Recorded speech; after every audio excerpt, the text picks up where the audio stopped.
Moi, j'ai été 15 ans responsable communication en collectivité territoriale, dans des mairies en communauté de communes, donc en Bretagne, sur des postes de responsable communication, événementiel et participation citoyenne, comme aussi impliquer les citoyens dans le quotidien ou dans les projets des collectivités.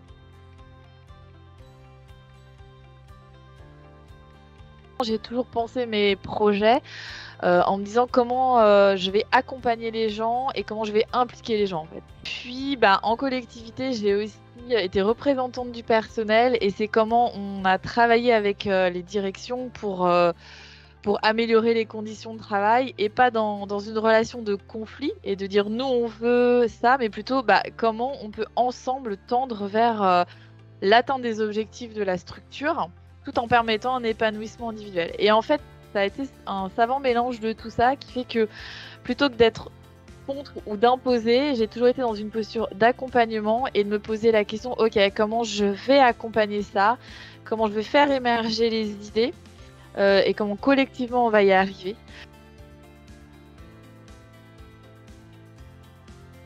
Quand j'étais en mairie, il y a eu une grosse réforme de ce qu'on appelle le régime indemnitaire, où là, il fallait vraiment remettre tout à plat et on parlait salaire, on parlait budget, et là, il a vraiment fallu travailler avec et la direction, faire comprendre les besoins, enfin voilà, réunir un peu tout le monde autour de la table.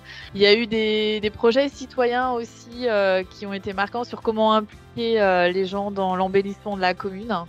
Et puis après, quand je suis devenue manager et chef de service en communauté de communes, je me suis vraiment posé la question de quelle manageuse je voulais être et qu'est-ce que je voulais pour les agents que j'allais accompagner tous les jours. Et là, on était sur un quotidien et j'avais pas envie d'avoir cette posture haute de chef de service qui dit et qui impose, mais je voulais vraiment vivre quelque chose avec mon équipe, faire vivre et les accompagner, mais vers leur épanouissement. Et je suis convaincue qu'on peut faire se rencontrer la réussite de l'organisation et l'épanouissement individuel en s'appuyant sur les forces individuelles au service du collectif, justement. La prise de conscience, c'est notamment bah, la perte de motivation des équipes, le mal-être au travail qui est quand même aujourd'hui de plus en plus présent. Cette quête de sens, voilà, là, on en parle beaucoup, hein.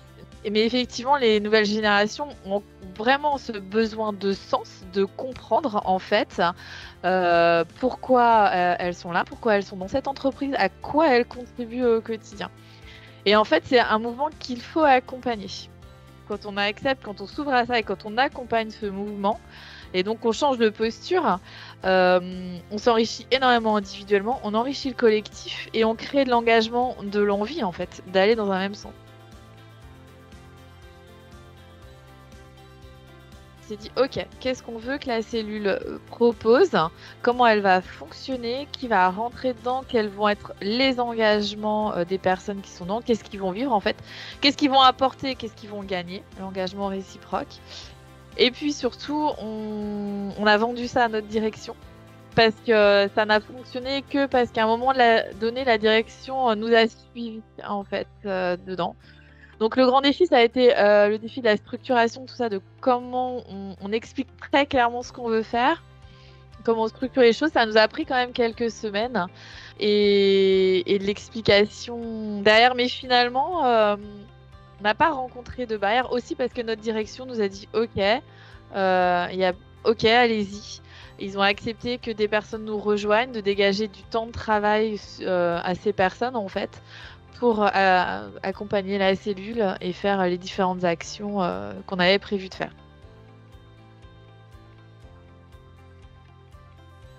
Alors quand c'est au sein d'une même structure, ça apporte bah, déjà le multi-compétences hein, et les regards croisés, parce que si on a que des gens de la communication ou que des gens du numérique, on va toujours nourrir un peu un même mode de pensée. Dans une structure, c'est aussi hyper important parce que ça développe l'interconnaissance en fait, et ça décloisonne. Ça permet de mieux comprendre les problématiques d'un métier, d'un quotidien de travail, parce que des fois, c'est... Oui, on a des représentations d'un métier ou d'une problématique qui sont complètement fausses. C'est le directeur adjoint qui est devenu directeur. et qui a dit, moi, je veux repenser un autre mode de management, je veux créer autre chose pour plus d'engagement, plus de transversalité. Et là, beaucoup de changements, toujours pareil, hein, dans une, entre guillemets, petite collectivité. Enfin voilà, c'est changer beaucoup d'habitudes de travail. Et là, on a fait une première journée en intelligence collective où ce sont des personnes de l'extérieur qui sont venues pour nous faire travailler avec aussi nos élus sur ce qu'on voulait changer dans le mode de management demain, etc., etc. De là, on est découlé. Alors là, on a après en interne. Donc là, j'ai accompagné sur la rédaction d'une charte de confiance à l'échelle de la collectivité. C'est en gros de quoi on a besoin de manière collective pour se sentir bien. Et c'est très important, la confiance pour s'engager. Et de tout ça a découlé la création d'un poste en interne de chargé de mission en accompagnement du changement.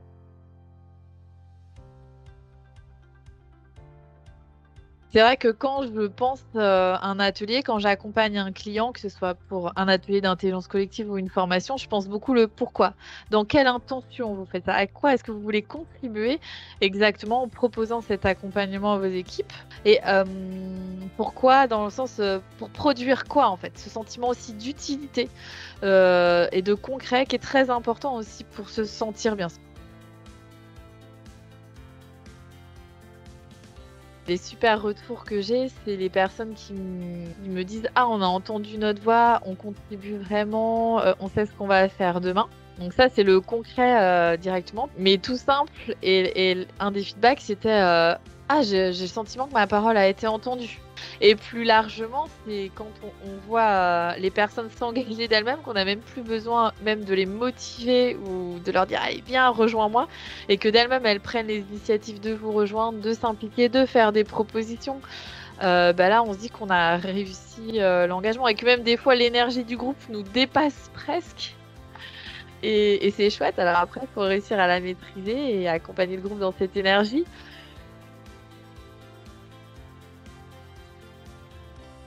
Conseil, ma vision des choses, c'est technique des petits pas. On fait pas la révolution, on fait des évolutions. En fait, c'est des processus qu'on appelle de transformation et c'est long. Il faut accepter que ce soit long.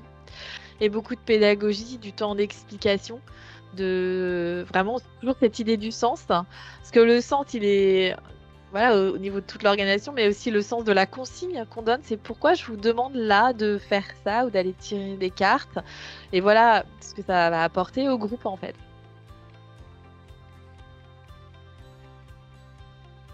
Tous ceux qui sont frileux, qui ont peur ou qui sont curieux, l'idée c'est vraiment de le tester et d'oser le tester en fait.